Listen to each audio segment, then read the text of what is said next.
How to use MyCase document automation properly. Beginner mistakes that cost you. Many people assume that document automation in MyCase is completely foolproof, but the surprising truth is that beginners often make mistakes that can slow workflow, create errors, or even result in legal missteps. The first mistake is not understanding template functionality. MyCase allows you to create reusable templates, but beginners who don't customize them risk sending incorrect or generic information.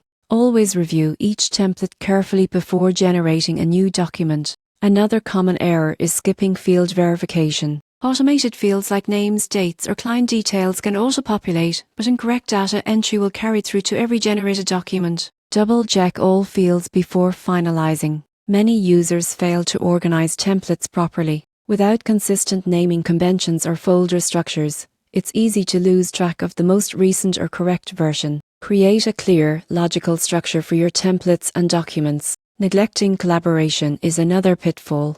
MyCase allows multiple users to access documents, but beginners who don't set proper permissions risk edits being overwritten or missed. Use version tracking and set user roles carefully. Finally, some assume automation removes the need for review. Even with perfect templates, human oversight is essential. Always proofread generated documents to ensure accuracy and compliance with client needs or local legal requirements. To use MyCase document automation properly, understand template functionality, verify fields, organize templates, manage collaboration, and always review final documents. Avoid these mistakes, and you'll save time, reduce errors, and increase efficiency in your legal practice.